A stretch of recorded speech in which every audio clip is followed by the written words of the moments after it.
ये वो भारत है जहां सवाल पूछना गद्दारी हो गया है और ताली बजाना राष्ट्रभक्ति, जहां नेता स्वयं को भगवान स्थापित कर चुके हैं और अंधभक्त तर्क से मुक्त हो चुके हैं। इन वीडियोस को देखिए।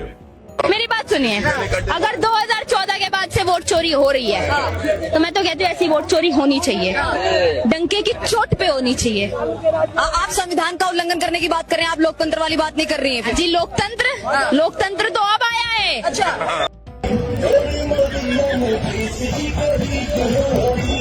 यहां पर पूरी तरीके से समर्थन नहीं, पूर्ण रूप से समर्पण दिखाई देता है और पूरी तरीके से अंध समर्थन।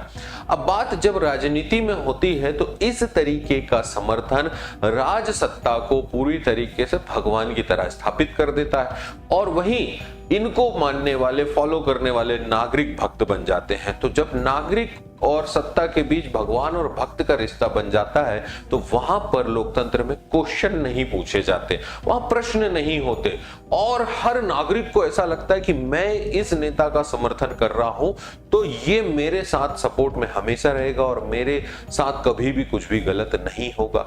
लेकिन फिर एक दिन उसका दरवाजा सत्ता खटखटाती है और उसके साथ भी वही कार्रवाई होती है जो दूसरे लोगों के साथ हो रही थी, जिसको देखकर वो खुश था।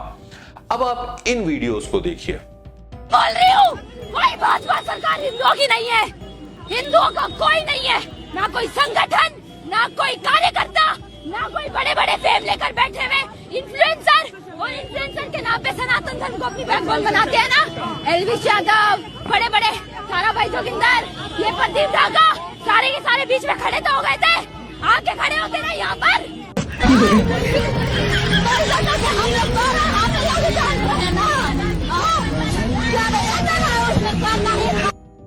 इन वीडियोस में बुलडोजर ने जमीन नहीं, किसी का घर नहीं, ये नहीं देखा कि ये किसका समर्थन किया है, नहीं किया है, किस पार्टी का है, कितने बार नारे लगाए हैं हमारे लिए, उसी पार्टी की सरकार, उसी पार्टी का समर्थक, और उसके घर बुलडोजर चल जाता है क्योंकि बुलडोजर को जमीन दिखती है। तो सत्ता यहां पर हर किसी को अपने तरीके से प्रयोग में लाती है। अब इन लोगों के स्वरों को आपने देखा कि किस तरीके से यहां स्वर बदल गए।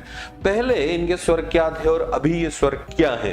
कारण सिर्फ और सिर्फ इतना है कि हम सत्ता से प्रश्न पूछना बंद कर देते हैं, हम हमारी आंखों में अंधभक्ति का चश्मा पहन लेते हैं और हमें हर बार ये लगता है कि ऐसी कोई घटना हमारे साथ नहीं होगी। किसी महिला का बलात्कार हो रहा है, किसी प्रदेश में घोटाला हो रहा है, किसी प्रदेश में अव्यवस्था है, कानूनी अव्यवस्था है, बुलडोजर चल रहा है, पानी खराब है, हवा खराब है, बेरोजगारी, बहुत सारे मुद्दे हैं। लेकिन ये दूसरों के लिए, हमारे साथ नहीं होगा। लेकिन जब हमारे ऊपर आती है बात, तब चक्षु खुलते हैं जैसे इन लोगों के खुले। मैं यहां किसी पार्टी के समर्थन की बात नहीं करता, मैं वही बात करता हूं जो डॉक्टर भीमराव अंबेडकर ने इस कोट में कही। डॉक्टर भीमराव अंबेडकर कह रहे हैं कि भक्ति राजनीति में एक खतरनाक चीज है, यह व्यक्ति को तानाशाही के सामने नतमस्तक बना देती है। आपके साथ गलत भी हो रहा होगा तब भी आप वहां पर विरोध नहीं कर पाएंगे। इस देश में कई उदाहरण इन दिनों देखे जा रहे हैं।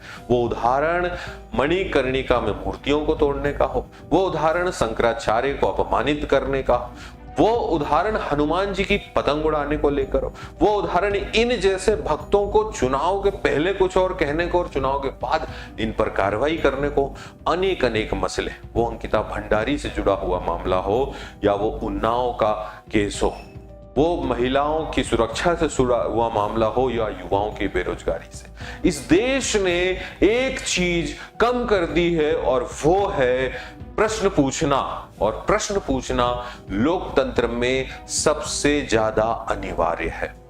लोकतंत्र का मतलब ही यही है, जनता का जनता के लिए, जनता के द्वारा। जनता मालिक है, ये नेता मालिक नहीं है जिनको भगवान बनाकर स्थापित कर दिया है। और अब भी मैं इस वीडियो के माध्यम से निवेदन करूंगा कि जागो। अगर आप मुझसे थोड़ा भी सहमत हैं तो आप जरूर कमेंट में बताएं, अन्यथा आपके विचार सादर आमंत्रित।